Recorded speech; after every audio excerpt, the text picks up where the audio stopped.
오늘의 사연 시작합니다. 요즘 정말 꿈 같은 일이 벌어져서 어쩔 줄 몰라 하는 대학생 남자입니다. 어떻게 보면 다들 한 번씩은 꿈꿔봤을 수도 있는 로망인데 이게 친구 누나들이다 보니 뭔가 마음이 불편하네요. 저에게는 고딩 때부터 친하게 지냈던 친구놈이 있습니다. 친구는 막둥이로 집안에서 굉장히 사랑을 많이 받고 자란 것 같았어요. 이 친구랑은 각자 원하는 대학을 가고 나서도 집이 근처라 굉장히 자주 만나는 친구입니다. 친구한테는 누나 2명이 있어요. 지금 첫째 누나는 30살, 둘째 누나는 28살입니다. 아무래도 나이 차이가 많이 나다 보니까 항상 친구 집에 놀러 가면 어린아이를 다루듯이 저희를 대했어요. 가끔씩 친구들이 그런 모습을 보고 놀리기는 했지만 한편으로는 몸매도 좋고 이쁜 누나들이 잘 챙겨주니까 부럽다고 얘기를 하고는 했습니다. 이제 성인이 됐겠다. 친구들이랑 만나서 술도 마시고 그랬는데 이놈은 통금 시간이 있다며 매번 12시 넘기기 전에 집에 가고는 했습니다. 누나들이 12시 전에 안 들어오면 난리를 친다면서 항상 집에 들어갔어요. 자주 본 거는 아니지만 봤을 때 둘 다 좀 특이하기는 했습니다. 친구는 항상 얘기했어요. 진짜 별종들이라고.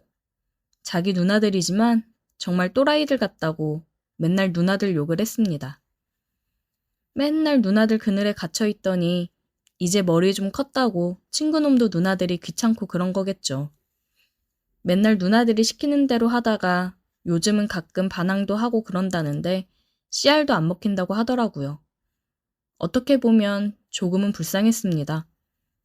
성인이 돼서도 누나들 그늘에 갇혀 산다는 게 은근 불쌍하더라고요. 야, 너는 이제 성인인데도 왜 맨날 누나들한테 잡혀 사냐? 성인 됐는데 우리 클럽도 가고 그래야지. 맨날 12시 전에 가는 신데렐라야 뭐야. 말도 마. 통금 시간 넘기잖아?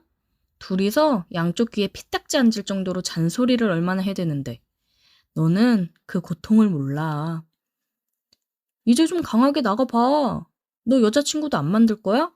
여자친구 생기면 여행도 다니고 그럴 텐데. 통금이 웬 말이야. 아, 몰라. 우리 누나들 보면 나한테 시집 오는 여자도 없을걸? 진짜 상상 초월 또라이들이야. 어디서 그런 것들이 나왔나 몰라. 얼마나 그렇길래 그래? 하긴 너네 집 놀러 갈 때 가끔씩 너네 누나들 보면 기가 되게 세 보이긴 했어. 장난 아니야. 그리고 나이 먹더니 야한 농담도 아무렇지 않게 대놓고 하는데 진짜 민망해 죽겠다니까. 나는 누나가 없어서 어떤지 모르겠다. 궁금하네, 어떨지. 궁금해 하지도 마라. 누나는 없는 게 나아. 그렇게 얘기를 하다가 12시가 되기 전에 친구는 또 떠났습니다. 즐거운 대학 생활을 하면서 저는 소개팅도 많이 하고 과 친구들이랑 술도 많이 마시러 다니고 그랬어요. 살짝 썸 타는 여자도 생겼고요. 친구놈은 매번 12시 전에 들어가니 대학에서도 신데렐라라는 별명이 생겼다고 하더라고요. 너무 불쌍했습니다. 친구한테 술 마시자고 연락이 왔어요. 오늘 부모님 안 계시니까 그냥 우리 집에서 술 먹고 자고 가라고 하더라고요. 자기도 술 좀 먹을만 하면 자꾸 집에 들어가야 되는 시간이니까 감칠맛 난다고 오늘은 끝까지 마셔보자고 하더라고요. 그래서 가서 이놈 좀 위로해주고 이 형님은 썸 탄다고 염장이나 지르고 와야겠다 생각했습니다. 친구가 배달시켜 먹고 술이나 사오라고 해서 술을 사서 직접 집으로 갔습니다. 왔냐? 누나들은? 어디 가심? 몰라, 또 술 처먹고 들어오겠지. 신경 쓰지 마. 근데 나 자고 가도 됨? 니네 누나들이 싫어하는 거 아니야? 상관없어. 어차피 엄마 아빠 없으면 남자도 데리고 와서 자고 그럼. 제정신이 아니야. 헐, 그건 좀 심했다. 뭐 시킬 거냐? 배고파. 족발 어때? 족발 좋지. 불족발이랑 반반 시키자. 친구놈이랑 축구를 보면서 족발을 엄청 열심히 뜯고 술을 마셨습니다. 한참을 먹고 있는데 비밀번호 누르는 소리가 들리더니 친구 둘째 누나가 왔어요. 어? 동현이 오랜만이네. 아, 안녕하세요. 누나 오랜만에 봬요. 자식, 어른 되더니 엄청 남자다워졌네. 헉, 근육 좀 봐. 운동하니? 그냥 헬스 가끔씩요. 우리 승민이도 좀 데리고 운동하러 가. 제발아. 삐쩍 말라서 남자다움이 없어요. 아, 뭐래. 자꾸 헛소리 하지 말고 그냥 들어가. 왜? 오랜만에 동현이 봐서 좋아서 그러는데. 뭐 더 먹을래? 더 시켜줄까? 아니요, 괜찮아요. 이것도 양 많아요. 누나도 같이 드실래요? 그럴까? 그럼 먹을 거 하나 더 시켜. 누나가 사줄게. 아, 제발 눈치 좀. 누나가 여길 왜 껴? 동현이 뭐 먹을래? 저는 다 잘 먹어서 누나 먹고 싶은 걸로 드세요. 음, 그럼 치킨이랑 떡볶이 시킬까? 언니는 어디쯤이려나? 큰 누나는 부르지 마라. 큰 누나 오면 정신 사나워. 지금까지 안 들어오는 거 보면 100%술 마시고 있는 거야. 술 취하면 감당 안 돼. 연락하지 마. 알겠어. 누나 씻고 나올 테니까 먹고 있어. 치킨이랑 떡볶이는 누나가 시켰다. 아, 괜히 일찍 들어와서 난리야. 평소에 불금이면 외박하는 인간이. 누나 여전히 이쁘시네. 이쁘긴 무슨. 그런 소리 해주지 마. 진짠 줄 알아. 친구랑 다시 축구 보면서 술을 마셨습니다. 둘째 누나는 씻고 나왔어요. 머리도 대충 말리고 나시에 반바지를 입고 나왔더라고요. 솔직히 친구 누나라고 하더라도 눈이 계속 가는 건 어쩔 수가 없었습니다. 아, 동현이도 있는데 옷 좀 제대로 입고 나오지. 뭐 어때? 내가 옷을 안 입은 것도 아니고. 왜 오바야? 너 사춘기냐? 요즘 왜 이렇게 까칠해? 사춘기는 무슨? 누나들이 자꾸 나한테 자유를 안 주니까 이러는 거야. 야, 12시까지 놀면 됐지. 뭔 자유가 더 필요해. 군대 갔다 오면 통금 없애준다니까? 아, 지겨워. 둘이 티격태격 대화하는 모습을 보니 꼭 통과제리를 보는 것 같았습니다. 주문한 음식이 또 왔고 누나랑 같이 술 마시면서 먹었습니다. 오랜만에 만나서 이런저런 얘기를 많이 했어요. 한참을 술 마시면서 먹고 있는데 첫째 누나도 오더라고요. 뭐야? 왜 나만 빼고 먹고 있냐, 치사하게? 얼른 와, 아직 많이 남았어. 안녕하세요. 동현이 오랜만. 어우, 술 냄새. 얼마나 마시고 왔길래 우리가 술을 먹고 있는데도 술 냄새가 확 나냐? 회식하느라 좀 마셨지. 직장인의 서러움을 네가 알아? 아, 누나 너무 취했다. 누나는 그냥 방에 들어가서 자. 나도 더 먹을 거야. 술에 취한 첫째 누나를 친구는 방에 들어가서 눕히고 나왔어요. 아우, 저 진상. 맨날 술을 저렇게 취할 정도로 먹으면서 집 찾아오는 거 보면 신기하다니까. 누나 일이 힘드신가 보다. 술을 마시다 보니 친구도 많이 취한 것 같더라고요. 먹고 죽자더니 그냥 골아 떨어지기 일보 직전이었습니다. 야, 승민아, 들어가서 자. 겨우 이거 먹고 취하냐? 내 동생이지만 너무 남자답지 못해. 저는 끙끙거리며 친구를 방에다 눕혔습니다. 아우, 겁나 무겁네, 진짜. 친구를 데려다 놓고 누나랑 다시 술을 마셨습니다. 동현이 여자친구는 있고? 아니요, 여자친구는 없고 그냥 썸 타는 정도? 여자 한 번도 안 사귀어봤어? 고딩 때 잠깐 사귀어보고 아직 안 사귀어봤어요. 이제 성인도 됐으니 얼른 여자친구 만들어야죠. 여자들도 잘하는 사람 좋아하는 거 알지? 아, 뭐 여자 남자 다 똑같겠죠. 자신 있습니다. 오, 동현이 남자네. 그럼 얼마나 자신 있는지 한번 봐도 돼? 네? 어떻게 해야 여자가 좋아하는지 누나가 알려줄게. 누나는 저에게 키스를 했어요. 와, 친구 누나랑 키스를 하다니. 머리로는 더 이상 선 넘으면 안 된다. 큰일 난다 생각하면서도 몸은 저도 모르게 어느새 누나의 얼굴을 붙잡고 키스를 하고 있더라고요. 누나는 거실은 혹시나 친구 놈이 나올까 그런지 키스를 하면서 저를 방으로 끌고 들어갔습니다. 저는 깜짝 놀랐어요.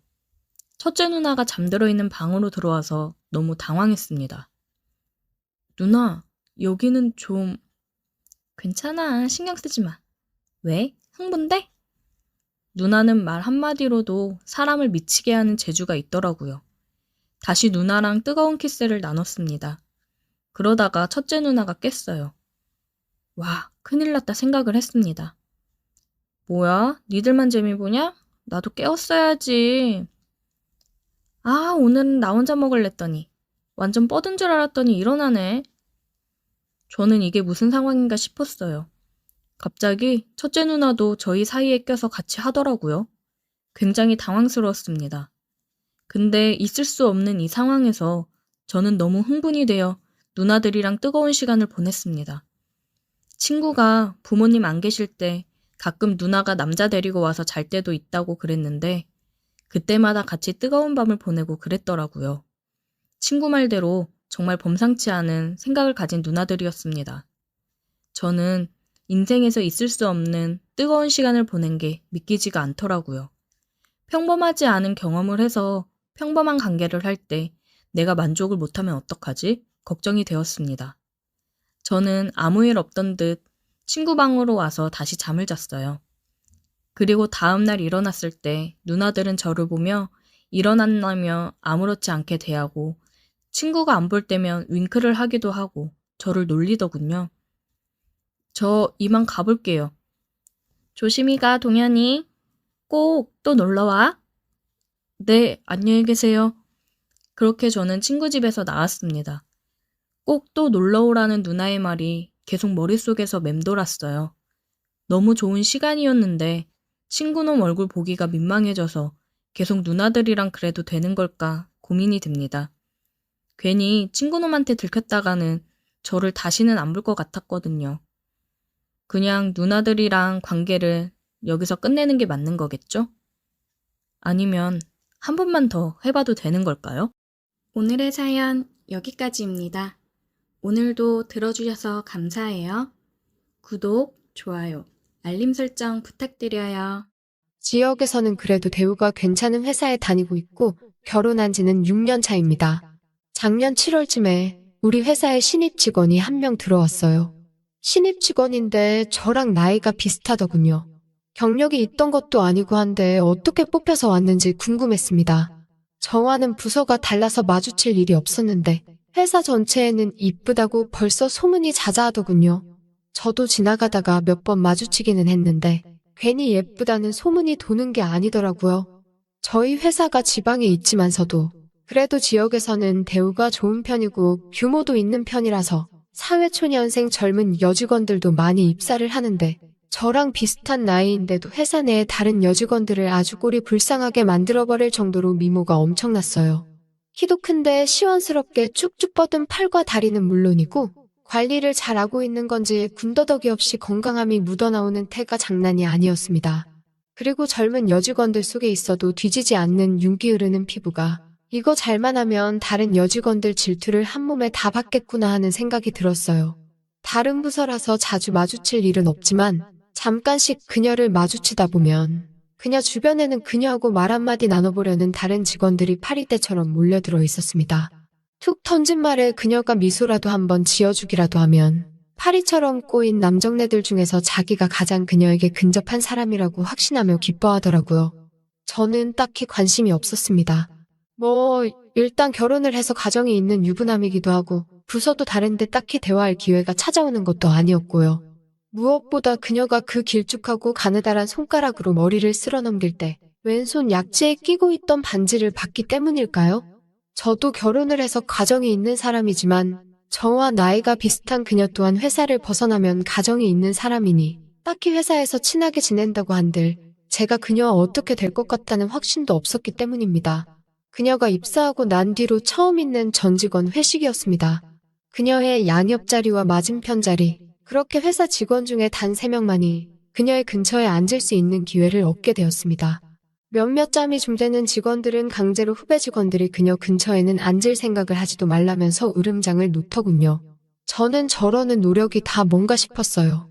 에너지도 넘쳐나는구나. 그 힘을 회사를 위해 쏟으면 연말에 보너스라도 한 푼 더 나오지 않겠나 싶었네요. 저는 그녀와 영 인연이 없을 거라 생각했는데 오히려 그 회식 날에 저는 처음으로 그녀와 대화를 나누게 되었습니다. 회식하는 동안은 애초에 그녀 옆에 앉을 생각도 없었으니 멀찌감치 떨어져서 앉았습니다. 다른 사람들도 다들 공감하실 텐데 딱히 그 상대방을 의식하지 않았는데도 두리번거리다가 가끔 그 상대방과 서로 동시에 눈이 마주치는 경우가 있지 않나요? 그렇게 그녀와 자꾸 우연찮게 서로 눈이 몇 번 마주친 것 말고는 별다른 일이 없었습니다. 그런데 몇 번 그녀와 자꾸 눈을 마주치게 되니 그러지 않으려고 해도 자꾸만 의식을 하게 되더라고요. 특히 제가 고개를 돌리거나 몸을 움직일 때 그녀의 시선이 저를 향해 있다는 것 같은 느낌을 받았습니다.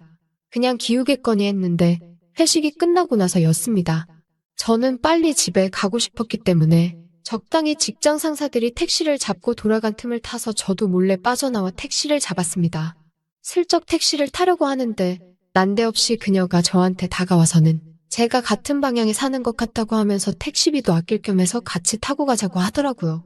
그녀 주변에 그녀와 같이 택시를 타고 싶어 하던 다른 직원들이 무리를 지어 있었고 그중에는 제 선배도 있어서 조금 부담스러웠는데 그녀는 아랑곳하지 않고 저를 먼저 택시 안으로 밀어넣고는 따라 타더라고요. 눈치가 보이기는 했는데 이미 차는 출발했고 그러다 보니 택시를 타게 된 김에 그냥 돌아가는 택시 안에서 이런저런 이야기를 나누게 되었습니다. 나이는 저랑 동갑이었고 결혼한 지도 저랑 똑같이 6년 차더군요. 아이는 없다고 하는데 저도 어쩌다 보니 아직 아이가 없는 상황이어서 공감대가 많이 형성이 되었습니다. 그녀는 원래 서울에 있는 회사에 취직을 준비하던 취준생이었는데 현재 남편을 만나 결혼하면서 취직은 포기하게 되었다고 하더라고요.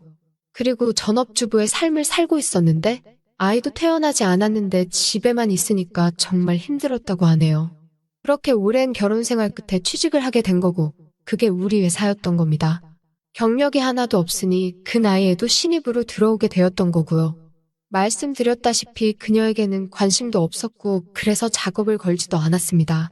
그냥 그렇게 주거니 받거니 평범한 대화만 오고 갔어요.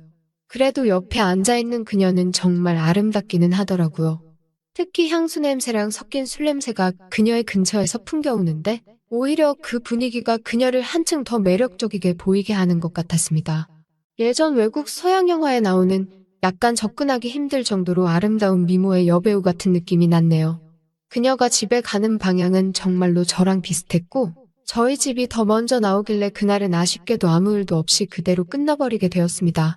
그래도 대화도 주거니 받거니 하고 한 택시를 타고 갔다고 해서 그런가 그녀와 그냥저냥 친해졌다는 느낌이 들었어요. 그래서 그 뒤로는 회사에서 마주치면 인사 정도는 하는 사이가 되었습니다.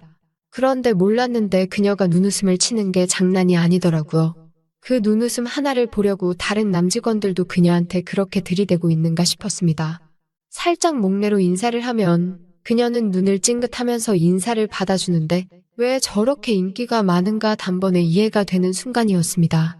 아무튼 그냥저냥 그녀와는 별다른 사건 사고 없이 그렇게 회사에서 시간만 흘러갔어요. 그러다가 얼마 전 제가 회사에서 서울로 출장을 가야 할 일이 생기게 된 거죠. 출장이라면 다들 좋아하기는 하는데 회사에서 딱 하나 서울 출장만큼은 다들 기피하는 출장이었어요. 일정 자체가 힘들지 않기도 한데 왜들 그렇게 싫어했냐면 거기에는 이유가 따로 있습니다. 일단 서울 출장이 근거리 출장에 해당하기 때문에 교통비가 따로 안 나오고 회사차를 끌고 다녀와야 합니다. 거기에 거래처가 서울 구석구석에 있기 때문에 정말 하루 종일 운전만 하다가 그날 퇴근해야 하는 출장인 거지요. 이미 고속도로를 운전해서 가는 것부터가 피곤한데 서울에 도착해서도 서울 한 바퀴를 돌아야 하는 일정이 남아있고 그 일정이 끝나면 회사차를 가지고 다시 회사에 들어와서 보고서를 마무리 짓고 퇴근을 해야 했습니다. 따지고 보면 거의 야근이 필수가 되는 출장인 거죠. 그래서 다른 사람들은 서울 출장이 걸리면 울상이 되고는 합니다. 그런데 이번에는 제가 서울 출장을 가게 되었네요. 그래도 회사에서 머문 짬밥이 있어서 그런가 꼼수기는 하지만 이 출장을 빠르게 끝내는 방법이 따로 있기는 했습니다. 그건 바로 보조로 한 명을 더 데리고 출장을 나가서 한 명은 차를 끌고 다니면서 업무를 보고 다른 한 명은 서울의 대중교통을 이용해서 출장 업무를 둘이서 나눠서 하면 그나마 일은 시간에 끝나게 되는 방법이었어요. 그래서 짬밥을 믿고 부장님한테 가서 보조 한 명만 껴달라고 졸랐습니다. 처음에는 직원이 없다고 난색을 표했는데 제가 계속 조르니 결국엔 져주더라고요. 아무 부서에나 남는 인원 보내달라고 할 테니까 출장 준비하고 있으라고요. 그래서 회사차 시동 켜놓고 차에 앉아서 기다리고 있는데 주차장으로 걸어오는 사람이 다른 사람이 아니고 딱 그녀였던 거예요. 괜히 미안해지더라고요. 아무도 가고 싶지 않아 하는 출장지에 저 때문에 억지로 가게 되는 거였으니까요. 그런데 차 쪽으로 다가오는 그녀를 보니까 괜히 마음이 떨리기 시작했습니다. 같은 회사에 다니는 가정이 있는 남녀 둘이서 사는 지역을 벗어나 멀리 가는 생각에 말이죠. 그녀가 조수석 문을 열고 차에 타는데 그녀의 압도적인 향기가 차 안에 가득 퍼지더군요. 회사 외근용 차량이 어디 보여주기도 부끄러운 경차였는데 저도 저지만 그녀가 키도 크고 워낙에 다리가 길다 보니 차가 그녀에게 좁아 보이기 시작했습니다. 그래서 그녀한테 차가 불편할 것 같으니 제 차로 가자고 했어요. 그러니까 그녀가 반색을 하면서 좋아하더라고요. 그래서 차를 옮겨 탔습니다. 그런데 회사 차일 때는 그냥 그녀가 내 옆에 탔구나 하는 생각뿐이었는데 차만 제 차로 바꿨을 뿐인데 기분이 영 묘하더라고요. 항상 운전하는 제 차인데 옆에는 아내 말고 다른 사람이 타본 적이 없었거든요.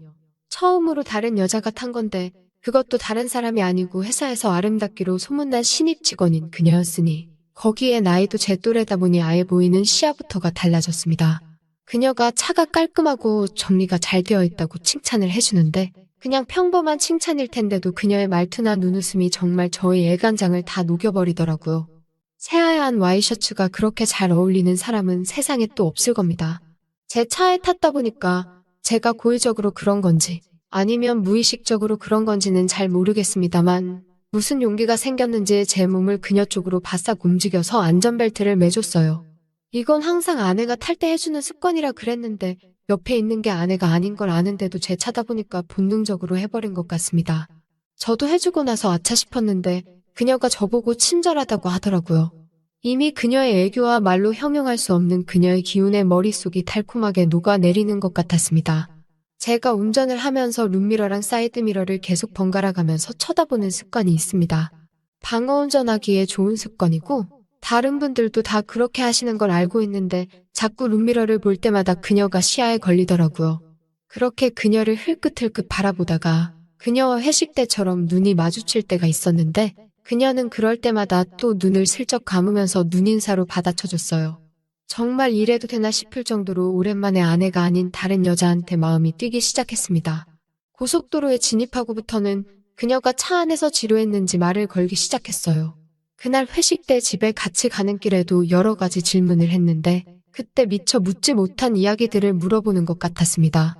회사에 몸담은 지는 얼마나 되었는지 하는 평범한 대화로 시작해서 나중에 가서는 제 결혼 생활은 어떤지, 현재 와이프랑 얼마나 잘 지내는지 뭐 그런 것들이요. 질문이 자꾸 제 결혼 생활 쪽으로 이야기가 가고 있으니 이 여자가 혹시 싶었습니다. 운전을 하면서도 나는 가정이 있는 남자야 하면서 몇 번을 되뇌었는데 자꾸 와이프랑 관계가 어쩌네 이런 걸 물으니까 정신이 다운미해지더라고요. 그래서 제가 그녀에게 미안하지만 그런 질문을 묻는 이유가 뭐냐고 물어봤습니다. 그러니까 그녀가 얼굴이 다 빨개지면서 당황하더라고요. 그러면서 하는 말이 자기도 저랑 똑같이 결혼한 지 6년 차가 되다 보니까 다른 부부들은 어떻게 지내는지 궁금해서 물어봤다고 하더라고요. 자기들 부부만 이렇게 사는 건지 아니면 부부들이 사는 게 다 똑같은 건지 궁금했다나요. 어떤 게 궁금하냐고 물었더니 지금은 자기들은 부부가 아니라 가족이나 룸메이트나 마찬가지인 상황이라는 겁니다. 그게 무슨 말이냐 했더니 연애하던 시절만큼 그렇게 불붙는 일이 전혀 없다고 하는 거예요. 어쩌다가 가끔도 아니고 전혀 없다고요. 솔직하게 나오는 그녀의 말에 저도 개인적인 일이라 처음에는 대답이 꺼려졌지만 고민이 많아 보이니 성심성의껏 대답해주기로 했습니다. 솔직히 김이 새기도 했어요. 회식 날부터 그녀가 제게 보낸 시선이 추파가 아니라 그냥 제가 그녀와 같은 나이 또래이기도 하고 결혼한 기간까지 비슷하니 그냥 고민 상담 정도를 하고 싶었다는 걸 알게 되었으니 말이죠. 저는 그걸 혹시 제가 그녀에게 관심이 없었던 게 아름다운 그녀의 자존심을 건드려서 그녀가 저를 어떻게 무너뜨려 보고 싶었는가 하고 오해를 했거든요. 그런데 대화를 나누면 나눌수록 그녀의 대화의 수위가 점점 올라가기 시작하는 겁니다. 그때부터는 상담 같은 내용이 아니라 거의 제 취향에 관한 질문이나 자기 취향에 관한 이야기를 했어요. 묶어놓고 해봤느냐, 눈을 가리고 해봤느냐, 뭐 대답하기 난감한 것들만 잔뜩이요.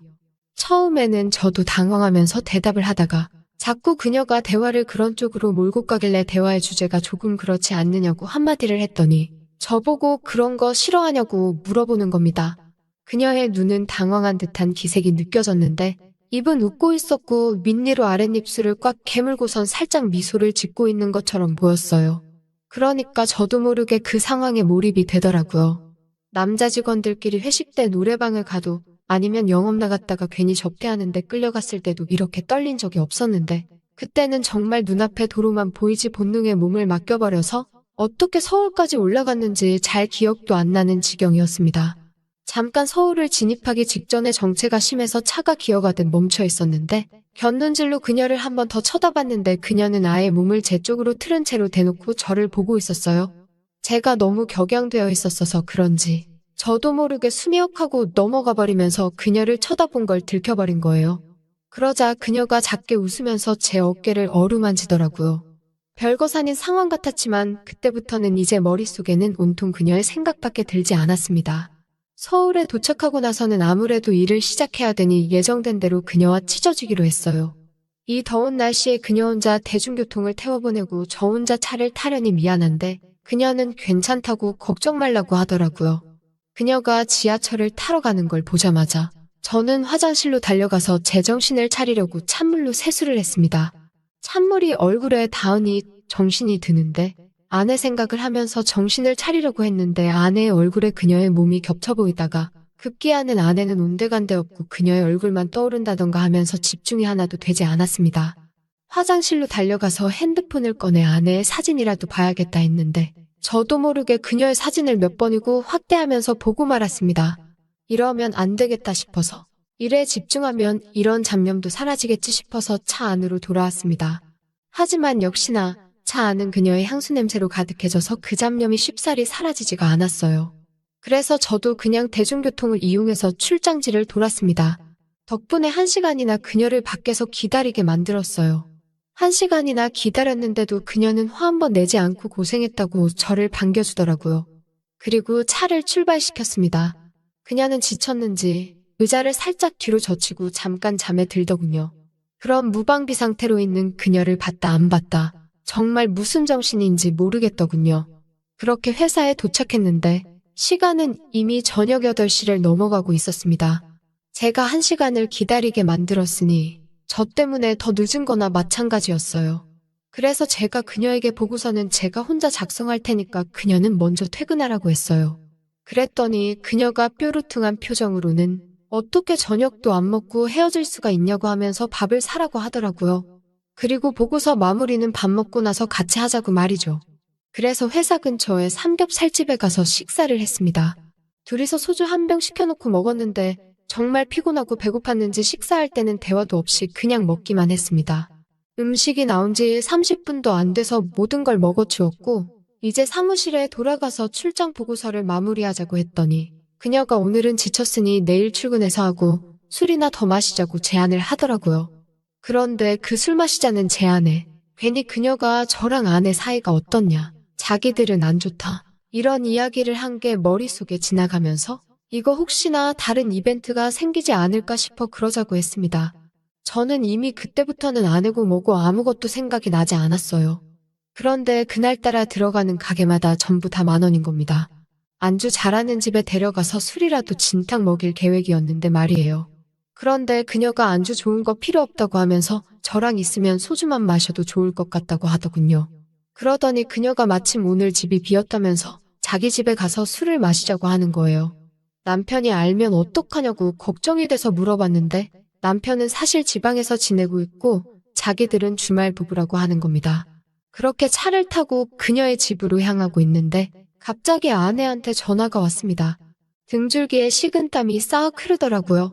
아내한테 출장이 늦어져서 퇴근이 엄청 늦어질 것 같다고 둘러댔고 아내는 너무 무리하지 말란 말하고 전화를 끊었습니다.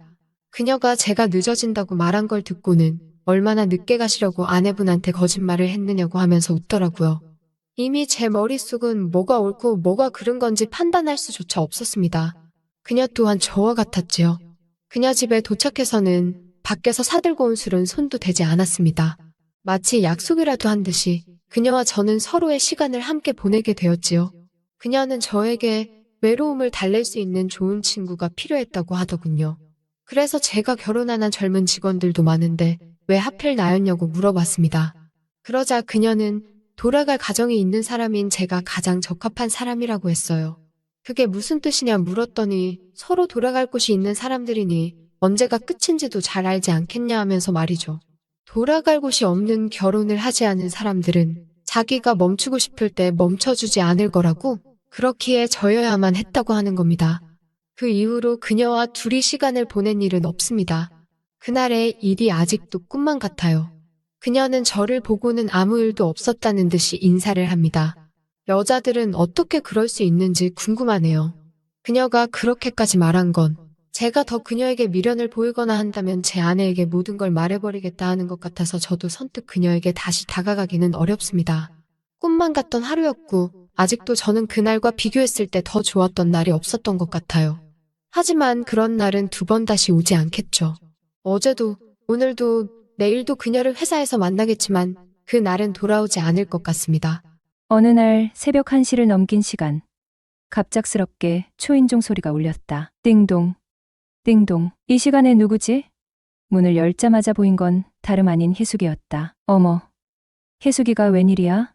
이 시간에 그녀는 단정하게 입은 흰 블라우스와 스커트, 검정 스타킹 차림이었다. 평소에도 세련된 모습이었지만 오늘은 얼굴이 약간 일그러져 있었다. 말하지 않아도 알 수 있었다. 또 싸웠구나. 창식이 그 자식이 또 뭔 짓을 한 거야? 혜숙의 남편 창식은 천하의 바람둥이로 소문난 사람이었다. 결혼 준비를 할 때조차 바람을 피울 정도였으니 말 다 한 거다. 최근에는 이혼한 여직원과 엮여 카드 영수증 한 장 때문에 사건이 터졌고 집안이 난리도 아니었다. 그녀는 말없이 집 안으로 들어오더니 다짜고짜 말했다. 경태 오빠, 나 술 좀 줘. 딱 한 잔만 마실게. 한 잔?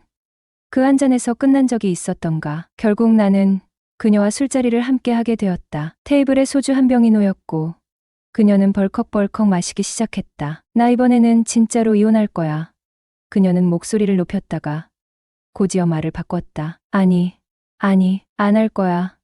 그 사람이 내 인생 망쳐놨으니 나도 그 사람 인생 망가뜨려 놔야겠어. 그녀는 눈물까지 흘리며 한참을 이런 말을 반복했다. 오빠가 나 좀 도와줄래? 나는 헛웃음을 지으며 말했다. 뭐든 필요한 거 있으면 말해봐. 역시 오빠는 항상 내 편이라니깐. 그녀는 한숨을 쉬며 술잔을 다시 채웠다. 근데 왜 나만 참아야 되는 거냐고. 왜? 도대체 왜 나만 피해자가 돼야 돼? 그녀의 울음 섞인 목소리에 나는 어떻게든 위로를 해주고 싶었지만 동시에 현실적인 조언을 해줄 책임감도 느꼈다. 혜수가, 이젠 정말 뭔가 결정을 해야 하지 않겠어? 오빠, 나 어떻게 해야 돼? 가장 좋은 선택은 창식이를 고쳐 쓰는 거겠지. 그게 안 되면 결국 이혼을 해야 하는 거고. 그나저나 나 궁금한 거 하나 물어봐도 돼? 뭔데? 결혼 전에 창식이 바람기 있는 거 알았잖아. 근데 왜 알면서도 결혼했어? 그녀는 피식 웃으며 술잔을 흔들었다. 글쎄, 창식 오빠한테 가스라이팅 당했나 봐. 하룻밤 같이 보내면 또 좋아지고 그럼 다 믿고 싶어지고 그러다 보니까 희망 고문 같은 거였지 뭐. 나는 그녀의 말에 씁쓸하게 웃었다. 희망 고문이라니 정말 고생 많았다. 하지만 이제는 어떤 선택이 너를 더 행복하게 만들지 잘 생각해봐. 그게 제일 중요하잖아. 그녀는 고개를 떨군 채 말했다. 나도 알아, 오빠. 근데 정말 어려운 선택이야. 그날 새벽 술잔을 비우는 그녀의 모습은 애처로웠지만 동시에 강단 있는 사람이길 바라는 내 마음을 들키고 싶지 않았다. 혜숙과의 대화는 점점 더 미묘한 분위기로 흘러갔다. 술 기운이 돌면서 그녀와 나 사이의 거리는 점점 가까워졌고 무언가 설명할 수 없는 감정들이 천천히 드러나고 있었다. 오빠, 나 오빠 믿어도 돼? 혜숙의 갑작스러운 질문에 나는 순간 당황했다. 왜? 갑자기? 나는 억지로 웃음을 지으며 대답했지만 그녀의 눈빛은 내가 예상할 수 없는 깊이를 담고 있었다. 그녀의 얼굴은 술기운 때문인지 붉게 물들어 있었다. 하지만 단순한 취기가 아니었다. 그녀의 눈빛과 표정에는 평소와는 다른 느낌이 스며들어 있었다. 오빠, 내가 이런 말 해도 돼? 혜숙은 망설이다가 천천히 말을 꺼냈다. 사실 나 오빠 같은 남자랑 결혼했어야 했나 봐. 내가 왜 그때 이런 남자를 못 만났을까? 그 말에 나는 어쩔 줄 몰라 어색하게 웃음을 터뜨렸다. 그건 또 무슨 소리야? 갑자기. 하지만 마음속에서는 이상하게도 가슴이 뭉클해지는 감정을 느꼈다. 해숙은 잔을 들어 천천히 술을 한 모금 마시며 나지막이 말했다. 아니, 진짜야. 오빠 같은 사람이랑 결혼했으면 나도 이렇게 힘들진 않았을 것 같아서. 그녀의 말에 나는 어딘가 부끄럽고도 복잡한 기분이 들었다. 이건 단순히 농담이 아니었다. 해숙의 눈빛은 진심을 담고 있었다. 오빠는 고지식하고 재미는 없어서 바람 같은 건 안 피우잖아. 해숙은 갑자기 그런 말을 던지며 피식 웃었다. 그거 칭찬이야, 욕이야? 나는 장난스럽게 되물었다. 칭찬이지. 연애할 땐 몰랐는데 결혼하고 보니까 오빠 같은 사람이 진짜 신랑감으론 최고인 거 있지. 그 말에 나도 모르게 쓴웃음을 지었다. 내가 진국이라니. 이런 칭찬은 또 처음이네. 해숙은 술잔을 내려놓고 나를 바라보며 말했다. 오빠랑 얘기하다 보면 내가 좀 살아있는 것 같아. 창식이랑은 그냥 숨만 쉬고 사는 기분이야. 그녀의 진지한 고백에 방 안의 공기가 한층 더 무거워졌다. 나는 무슨 말을 해야 할지 몰라 머뭇거리며 그녀를 바라보았다. 오빠는 어때? 나랑 이렇게 얘기하는 거 마만 편한 거야? 그녀가 다시 물었다. 나는 잠시 망설이다가 조용히 대답했다. 솔직히 나도 너랑 이렇게 얘기하는 게 좋아. 그 말이 떨어지자 우리 사이의 거리가 어쩐지 조금 더 가까워진 것 같았다. 방 안의 공기는 점점 더 뜨거워졌고 그 간격은 점점 좁혀져만 갔다. 그러던 중 집 나간 해숙을 걱정한 건지 창식에게서 전화가 걸려왔다. 해숙은 내 눈을 똑바로 바라보며 피식 웃더니 한 손으로 휴대폰을 들어 화면을 확인하고는 아무렇지 않게 전원을 꺼버렸다. 나 이번엔 절대 못 참아. 단호한 그녀의 목소리에 나는 더 이상 말릴 수 없었다. 사실 해숙과는 창식과 결혼하기 전부터 친분이 있었다. 그녀는 어디서든 시선을 끌 만큼 매력적인 외모를 가졌고 그 안에서 뿜어져 나오는 묘한 자신감이 사람을 홀리는 듯했다. 창식은 결혼이란 울타리를 두려워했던 사람이었다. 결혼은 내 스타일이 아니야라며 자유로운 삶을 고집하던 그가 해숙을 만나자마자 결혼을 결심했던 이유도 아마 그녀의 독보적인 매력이었을 것이다. 결혼 후 처음 몇 년간 두 사람은 그야말로 남부럽지 않은 부부처럼 보였다. 해숙은 누구보다 우아하고 창식은 그녀 곁에서 한결같은 모습이었다. 그러나 애정이 조금씩 식어가던 어느 순간 창식의 바람기가 고개를 들기 시작했다. 아마도 해숙은 창식의 이런 성향을 알고 있었을지도 모른다. 그녀가 결혼을 결심한 건 스스로에 대한 강한 믿음 때문이었을 것이다. 내가 누군데 내가 있는 한 창식이 딴 눈 팔 일은 없을 거야. 해숙 자신도 외모며 매력이며 어디 하나 빠지는 구석이 없는 사람이었으니 그녀 나름의 자신감이 있었던 것일 테다. 하지만 현실은 달랐다. 결혼 후 시간이 지나면서 창식의 관심은 점차 다른 곳으로 흘러갔고 해숙은 그 사실을 누구보다 잘 알고 있었다. 그녀의 이런 단호한 행동들에는 아마 그런 상처와 배신감이 켜켜이 쌓여 있었을 것이다. 해숙은 갑작스레 반짝이는 눈빛으로 말했다. 오빠, 나 근데 창식 오빠한테 복수하는 방법 생각났어. 나는 술잔을 내려놓으며 물었다. 뭔데? 그녀는 천진난만한 얼굴로 입술을 내밀며 말했다. 그게 오빠랑 내가 만나는 거야. 나는 그녀의 말을 듣고 눈이 휘둥그레졌다. 뭐라고? 너 지금 무슨 말 하는 거야? 오빠랑 나 몰래 만나서 창식 오빠를 골탕 먹이는 거지. 그녀의 말은 너무나도 황당했다. 나는 고개를 절레절레 흔들며 말했다. 아니, 아무리 그래도 그건 안 될 소리지. 나랑 창식이랑은 오랜 우정이 있다고. 해숙은 고개를 갸웃하며 장난스럽게 웃었다. 아니, 오빠가 뭐든 도와준다면서 나한테 그러지 않기로 했잖아. 그건 또 다른 얘기지. 내 말대로 하면 다 파국이야. 창식이랑 나랑은 끝장이 나겠지. 내가 진짜로 그걸 원하는 거야? 해숙은 잠시 침묵하더니 손가락으로 턱을 괴며 중얼거렸다. 그럼 몰래 만나면 되지? 몰래? 비밀 연애. 아무도 모르게, 창식 오빠도 모르게. 나는 그녀의 말을 듣고 말문이 막혔다. 사실 그 말에 반대해야 하는 게 맞았다. 하지만 해숙과 몰래 만난다는 상상은 나쁜 쪽으로만 느껴지지 않았다. 그녀의 장난스러운 표정과 불안해 보이는 눈빛이 묘한 매력을 뿜어내고 있었다. 몰래라, 진짜 아무도 모른다면. 그녀는 환하게 웃으며 내 손을 잡았다. 그렇지. 나랑 오빠만 아는 비밀이면 되는 거야. 나는 잠시 머뭇거리다가 결국 웃으며 고개를 끄덕였다. 너무 복잡하게 얽히지만 않는다면 나도 싫지는 않다. 그녀의 눈빛은 반짝였고 우리의 이야기는 그렇게 위험한 국면으로 접어들었다. 그리고 술에 취한 그녀는 폭탄 발언을 합니다. 오빠, 나 오늘 외박할 거야. 집에 안 들어가. 나는 당황하며 물었다. 창식이한테 연락 오면 어떻게 할 건데? 그녀는 어깨를 으쓱하며 대수롭지 않게 대답했다. 그냥 모른다고 해. 신경 쓰지 마. 겉으론 아무렇지 않은 척했지만 그녀의 목소리엔 약간의 떨림이 섞여 있었다. 평소 주량이 한 병이었던 그녀는 이날 2병째 와인을 비우더니 어느 순간 테이블에 엎드린 채로 인사불성이 되었다.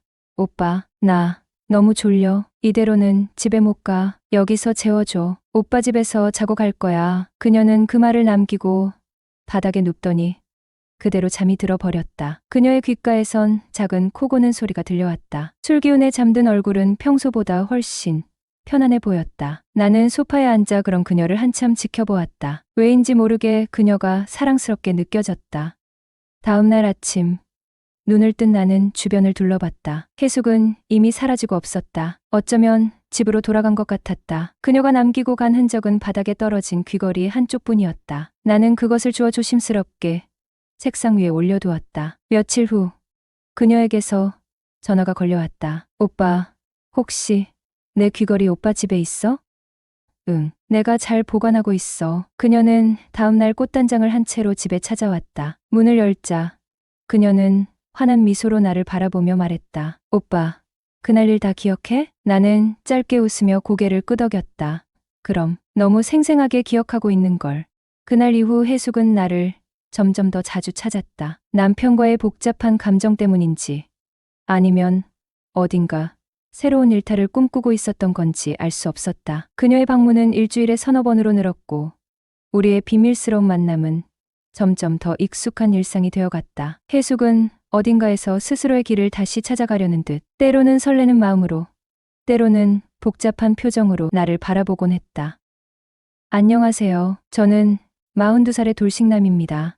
결혼 초 우리 부부는 다툼이 잦았어요. 시댁, 처가, 돈 문제 등 여러 가지가 얽히다 보니 초반 2년은 저도 부족한 부분이 많았고 집 대출의 연봉도 5천 정도라 경제적인 여유도 없었습니다. 그래도 서로 취향이 잘 맞아서 나름대로 즐기며 살아왔죠. 하지만 결혼 5년 차가 되던 때쯤 아내가 다른 남자와 술을 마시고 다닌다는 사실을 알게 됐습니다. 그때는 제가 진실을 듣고 서로 용서하고 다시 시작해보자며 얘기했어요. 어느 정도 맞춰가며 살려고 했죠. 그런데 아내의 성격은 여전히 직설적이고 급한 성격이라 가끔씩 감정적으로 앞뒤를 안 재고 말하는 일이 있었습니다. 그런 말들이 상처가 되기도 했고 제가 참으면서 지냈죠. 아내도 조금씩 그런 성격을 고쳐가겠다고 다짐했어요. 그런데 어느 순간 그 성격이 다시 튀어나오더군요. 그때부터는 더 이상 참지 않았습니다. 저도 따지기 시작했고 서로 한 발자국도 물러서지 않다 보니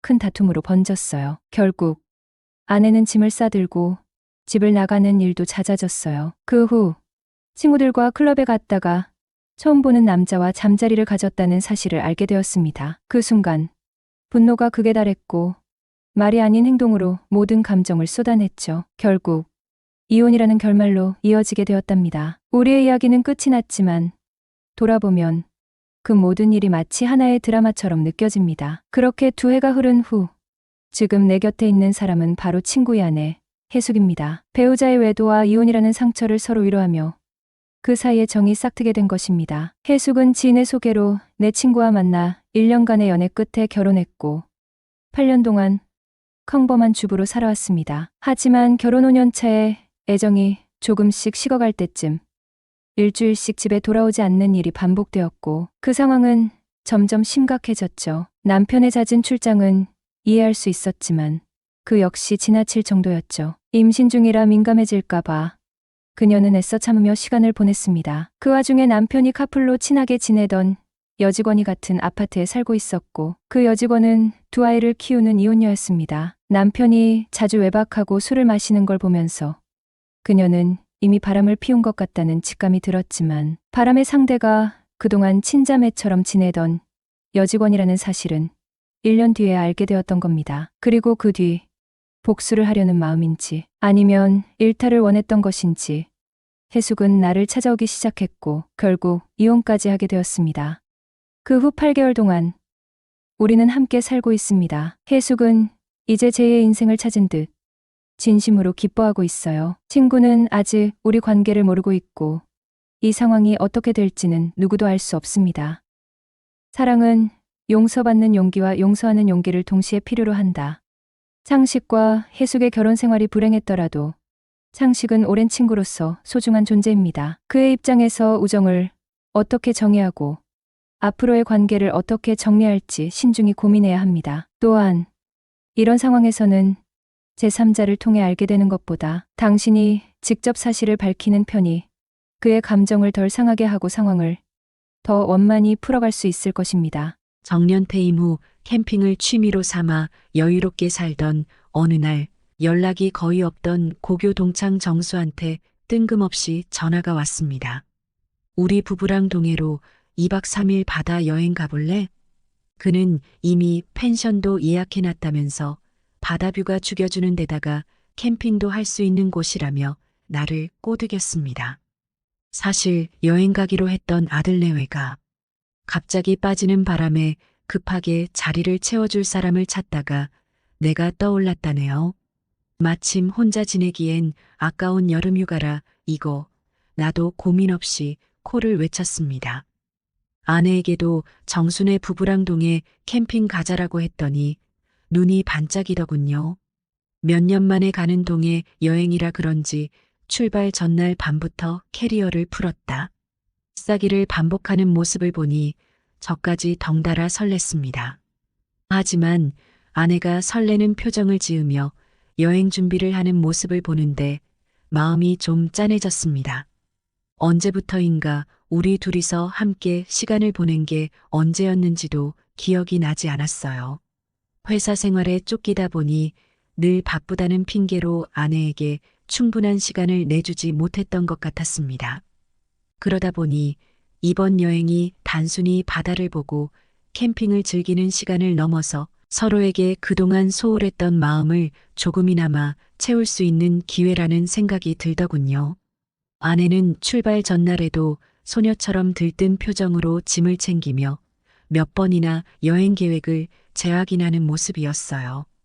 그런 아내를 보며 그동안 왜 이리 바쁘게만 지냈나 싶어 스스로가 조금 미안해지더라고요. 이제는 퇴직 후 시간도 많아졌겠다. 앞으로는 아내와의 소중한 시간들을 놓치지 말아야겠다고 다짐하게 됐습니다. 바다 여행이 끝난 후에도 둘만의 시간을 더 자주 가지면서 그동안 밀린 이야기들도 나누고 서로에게 신경 써주려 했죠. 아내의 소소한 설렘을 오랫동안 지켜주고 싶은 마음이 들었습니다. 드디어 주말 아침 우리는 캠핑 장비며 낚싯대며 온갖 짐을 싣고 출발했습니다. 정순의 차랑 내 차에 텐트며 의자며 잔뜩 실어놓고 동해로 향하는 길, 아내는 벌써부터 여행 기분에 한껏 들떠 있었습니다. 정수는 바다만 보면 속이 다 뻥 뚫릴 거야라며 기대를 부추겼고 한참 수다 떨다 보니 어느새 도착했네요. 도착한 펜션은 말 그대로 그림 같았습니다. 베란다를 나서면 바로 앞에 푸른 바다가 펼쳐지고 펜션 옆 널찍한 마당은 캠핑의 딱이었죠. 아내들과 짐을 풀고 나와 정수는 마당에 텐트를 설치하기 시작했습니다. 동네가 워낙 한적해서 그런지 바람소리까지도 여유롭고 기분 좋게 들리더군요. 짐을 다 풀고 바닷가로 나가 시원하게 물장구도 치고 사진도 찍으며 한껏 즐겼습니다. 저녁이 되자 본격적으로 삼겹살 파티를 열었죠. 그릴 위에서 지글지글 구워지는 삼겹살 냄새가 배고픔을 자극하니 이거 무슨 만찬 부럽지 않더군요. 한 입 베어 물고 맥주 한 모금 넘기니 더위도 피로도 싸그리 사라졌습니다. 밤이 깊어가고 술자리는 점점 진지해졌습니다. 정수와 옛날 얘기하면서 쓴웃음도 짓고 아내들도 어릴 적 이야기로 깔깔거리며 시간 가는 줄 몰랐죠. 캠핑의 고기 파티, 옛 친구와의 수다가 어우러진 최고의 여름밤이었습니다. 이번 여행, 이렇게나 즐거울 줄 누가 알았겠습니까? 휴가도 그냥 흘려보내지 말고 떠나봐야 진짜 인생을 만끽하는 게 아닐까요? 제 아내는 소박하고 조용한 성격으로 주로 집안일과 가까운 산책 정도를 즐기는 사람입니다. 겉으로는 차분해 보이지만 남모르게 깊은 생각을 하고 있는 사람이죠. 일상에서의 소소한 즐거움과 안정감을 소중히 여기는 편이라 자극적이거나 번잡한 장소보다는 조용한 시간을 선호해요. 이번 여행을 제안했을 때도 바다를 보며 여유롭게 보내는 시간을 기대하는 모습이었죠. 그런 아내를 보며 소박하지만 그 나름의 풍부한 내면, 세계를 가진 사람이라는 것을 새삼 느끼곤 합니다. 반면 정수의 아내는 그와 완전히 다른 활기차고 밝은 에너지를 가진 사람이에요. 어디서든 분위기를 잘 이끌고 사람들과 쉽게 어울리는 타입이죠. 발랄한 성격 덕분에 정수와는 정반대처럼 보이지만 바로 그런 점이 두 사람을 더욱 특별하게 만드는 것 같아요. 정수와 저는 언제부턴가 서로의 아내에 대해 은근히 부러워하고 있었습니다. 정수는 제 아내의 차분함과 가정적인 면을 좋아했고 저는 정수 아내의 활기찬 에너지와 자유분방한 성격이 종종 흥미로웠죠. 이런 이야기를 직접 꺼낸 적은 없었지만 그날 바다 여행을 떠나면서 그 감정이 조금씩 드러나기 시작했습니다. 저녁이 되어 네 사람이 모여 삼겹살과 술을 나누다 보니 평소보다 조금 더 솔직하고 허물없는 대화가 오갔습니다. 서로의 부부 생활에 대한 이야기부터 각자 부부관계에서 느끼는 감정들까지 평소에는 하지 않던 대화들이 이어졌죠. 술 기운도 한몫했는지 은밀한 이야기들이 하나 둘씩 나왔고 네 사람은 마치 오래전부터 알고 지낸 사이인 것처럼 자연스럽게 대화를 나누게 되었습니다. 특히 서로의 배우자에 대한 감정을 얘기할 때 어쩐지 대화가 더 집중되는 느낌이었어요. 오늘은 취할 때까지 마시는 거다. 좋아, 끝까지 가보자고. 짠. 정수야, 오늘 같은 날은 너희 재수 씨가 참 부러워. 활발하고 분위기도 잘 띄우고 말야. 내가 말하자 정수는 웃으며 고개를 끄덕였다. 뭐, 그런 거야. 사실 나도 내 아내처럼 차분하고 조용한 스타일이 좋더라. 우리 와이프는 너무 시끌벅적해서 가끔 피곤할 때가 있어. 아내들은 눈치를 챘는지 살짝 웃음기를 띠며 우리 대화를 지켜보고 있었다. 그러자 내 아내가 조용히 한마디 했다. 그렇게 서로의 와이프가 부러우면 서로 바꾸고 살아보지 그래요? 정수의 아내는 피식 웃으며 나도 한번 바꿔 살아보고 싶네라고 농담을 던졌다. 모두가 웃음을 터뜨렸고 잠시의 농담은 진심 섞인 부러움으로 이어졌다. 정수는 고개를 저으며 역시 남의 떡이 커 보이는 법인가 봐. 그래도 가끔 저렇게 차분한 아내랑 얘기하는 것도 참 좋아 보이더라니까. 나도 맞장구를 치며 활발한 아내랑 놀러 다니는 것도 꽤나 재밌어 보여. 내 아내는 워낙 조용해서 가끔 뭘 하고 싶은지 몰라 답답할 때가 있다니까. 서로의 아내가 가진 장점들을 나누며 평소에는 속으로만 생각했던 아내에 대한 작은 부러움들이 솔직하게 드러났다. 그렇게 조금은 허심탄회하게 서로의 배우자에 대한 생각을 털어놓으며 네 사람 사이에 자연스레 허물없는 대화가 이어졌다. 이런 대화가 계속되면서 분위기는 점점 묘하게 흘러가기 시작했습니다. 평소에는 꺼내지 않던 부부 사이의 이야기가 오가면서 우리 모두 조금씩 허물없이 열리는 것을 느낄 수 있었습니다. 고등학교 시절 친구와 함께 서로의 가족과 함께 시간을 보내는 것이 주는 편안함 속에서 각자의 마음속에 있는 작은 갈증들이 솔직하게 드러나기 시작한 것이었죠. 익숙하면서도 낯선 감정 속에서 그날 밤의 대화는 그렇게 흘러갔습니다. 그리고 게임을 하면서 분위기는 한층 고조되었다. 술에 어느 정도 취기가 오른 여자들은 벌주를 피하기 위해 흑기사를 외쳤고 우리 둘은 번갈아 가며 벌칙을 대신해주곤 했다. 그러다 노래 한 곡 불러줘. 같은 단순한 요구에서 점점 춤을 춰달라. 블루스 한 곡 가자라는 조금씩 과감한 요구가 등장하기 시작했다. 그렇게 다소 진지한 게임이 점점 더 흥겨운 분위기로 치닫기 시작했다. 내가 춤을 출 때 정수는 이게 내 친구지. 라며 환호했고 정수의 아내는 옆에서 박수를 치며 장단을 맞췄다. 평소보다 좀 더 활발해진 우리 아내들도 우리 남편들이 이렇게 흥이 넘치는 줄 몰랐다며 웃음을 참지 못했다. 그렇게 예상 밖으로 솔직해진 네 사람의 대화와 웃음 속에서 그날 밤은 서로에게 새로운 면을 발견하는 순간들의 연속이 되어갔다. 안녕하세요. 올해 60세인 평범한 남자입니다. 고교 동창 정수와는 그날 캠핑을 다녀온 후 자주 연락하며 지냈습니다. 서로의 집이 차로 20분 거리에 가까워 분기별로 한 번은 부부 동반 여행을 다니곤 했고 아내들끼리도 친해져 남자들 없이도 만나 수다를 떨고 쇼핑을 함께 할 정도로 가까운 사이였습니다. 그러던 중 정순애가 이혼을 전제로 한 별거에 들어갔고 결국 이혼하게 되었습니다. 이혼 후 3개월쯤 지나 정수 아내에게서 연락이 와 얼굴을 보자는 제안이 있었습니다. 만남에서 그녀는 홍식 씨, 맞아요? 너무 달라져서 못 알아볼 뻔했네요. 라며 인사를 했고, 우리 저녁 식사 어때요?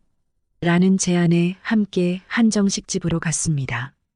백세주 2병을 마시며 기분이 묘해졌고, 간만에 현숙 씨 만나 기분이 좋아서요. 라고 했습니다. 그렇게 서로의 안부를 나누고 저녁을 마친 후 그녀가 집까지 데려다 주었고, 그날 이후로 사적인 연락이 이어졌습니다. 그녀는 33년간 결혼 생활을 했던 정수와의 황혼 이혼을 겪은 상황이었고 서로의 아픔을 공유하며 가까워졌습니다. 3달 전 제가 가평의 캠핑장에서 혼자 힐링 중일 때 그녀와 연락을 주고받다가 그녀가 제게 오겠다고 했습니다. 홍식 씨, 나도 힐링하고 싶은데 같이 캠핑해도 돼? 라는 말에 아무 생각 없이 주소를 알려주었습니다. 저녁 8시까지 온다기에 한우 바베큐를 준비하며 기다리던 중 그녀가 도착했습니다. 음식 맛이 어때요? 라고 물었더니 그녀는 이것도 한번 먹어봐요. 라며 흥이 나 있었습니다. 이어 홍식 씨, 소맥 한 잔해요? 라고 제안했습니다. 저는 여기서 술까지 마시면 서울 가기 힘든데 괜찮겠어요? 라고 걱정했지만 그녀는 오늘 여기서 잘 거예요 라며 장난스럽게 대답했습니다. 그렇게 술이 한 잔, 2잔 들어가다 보니 금세 기분이 좋아졌고 새벽 3시쯤 잠이 들었습니다. 아침에 일어나 보니 술김에 실수를 한 듯 했습니다. 그날 이후 그녀는 캠핑 갈 때마다 저와 함께하고 싶어 했습니다. 홍식 씨, 그날 일은 실수였는데 왜 자꾸 이러는 거예요? 서로 조심해야죠? 라고 타일러 보았지만 그녀는 홍식 씨가 내게 힐링이에요. 어쩔 수 없잖아요 라며 고집을 부렸습니다. 이런 상황이 계속된다면 서로의 관계에 혼란을 줄 수 있을 것 같아 고민입니다. 그녀와의 관계를 정리하는 것이 좋을지 아니면 이 특별한 인연을 이어가는 것이 좋을지 정말 고민입니다. 어떻게 해야 할까요? 오늘의 사연을 시작합니다. 안녕하세요. 저는 결혼 16년 차 유부남입니다. 얼마 전 처갓집에 갔다가 너무 어이가 없는 경험을 해서 사연을 보내게 되었습니다. 저는 채식주의자입니다. 어렸을 때는 고기도 잘 먹고 하였는데 어느 순간부터는 고기를 먹고 나면 배도 아프고 속도 불편해지면서 먹지를 않습니다. 그래서 집에서 밥을 먹을 때도 저는 야채나 나물 위주로 먹고 아내와 아이들은 고기 등 골고루 먹습니다. 얼마 전에 장모님께 전화가 왔습니다. 얼굴도 보고 싶으니 밥 먹으러 주말에 놀러 오라는 것이었습니다. 최근에 주말마다 결혼식 등 행사가 많아서 처갓집 못 간 지 서너 달 되었습니다. 그래서 알았다고 말씀을 드리고 전화를 끊었습니다. 아내와 아이들에게도 내용을 얘기해 주었고 주말에 다 같이 처갓집을 가기로 하였습니다. 처갓집에 도착해서 밥을 먹으려고 하였는데 밥상에 고기 반찬들만 있는 것이었습니다. 갈비찜, 불고기, 떡갈비 등등 심지어 김치도 없었습니다. 너무 당황했지만 제 식성을 모르시는 것도 아니기에 나중에 다른 반찬도 나오겠지 하며 기다렸지만 나오지 않았습니다. 아내가 당황해하며 장모님께 애들 아빠 고기 안 먹잖아. 김치나 깻잎 같은 다른 반찬 없냐고 묻자 없다고 하시며 저를 째려보시는 것이었습니다. 그러시면 내가 내 딸, 내 손주들 먹을 것만 챙기면 되지. 다른 것도 해야 되냐고 물으셨습니다. 저의 특이한 식성 때문에 먹고 싶은 고기도 못 먹고 고생할 텐데 이렇게라도 불러서 고기 챙겨 먹이는 게 불만 있냐고 하셨습니다. 아니라고 말씀드리며 안 그래도 오면서 멀미를 해서 밥 생각이 없다고 말씀을 드렸습니다. 그러자 상추와 고추장을 가져다 주시며 이거라도 먹던가 하라고 하시더군요. 하지만 멀미 때문에 속이 안 좋다고 하면서 먹지 않았습니다. 그래서 거실에 나가서 앉아 있었습니다. 아내가 장모님께 밑반찬이라도 좀 주면 되는 거 아니냐고 뭐라고 하자 장모님은 내 새끼가 우선이지 남의 새끼가 우선이냐고 반문하셨습니다. 그러시면서 저한테 똑같이 물으셨습니다. 고생하는 내 딸 고기 좀 먹이겠다는데 왜 자꾸 난리냐고 하셨습니다. 너네들도 내 새끼 소중하듯이 나도 내 새끼 소중해서 먹이는 거니까 그만 이야기하고 밥이나 먹으라고 하셨습니다. 그러면서 저한테 저희 집 가서 대우받으면 되지 않냐고 하셨습니다. 장모님 말씀이 맞다고 하면서 신경 쓰지 말고 식사하시라고 하였습니다. 그렇게 시간을 보내고 집에 돌아왔습니다. 돌아오는 길에 아내는 연실 미안하다고 하였고 얼른 가서 밥 차려주겠다고 하였습니다.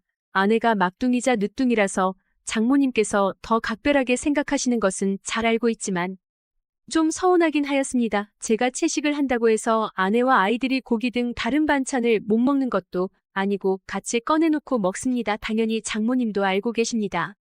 최근에 제가 구조조정으로 권고사직을 받아서 집에서 쉬고 있습니다.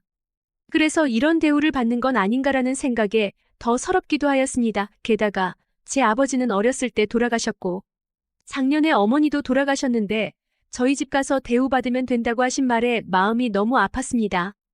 저녁을 먹고 나서 조용히 혼자 나가서 술을 마시고 들어왔습니다. 그 사이에 아내에게 연락도 많이 와 있었고 장모님과 크게 한바탕한 것 같았습니다.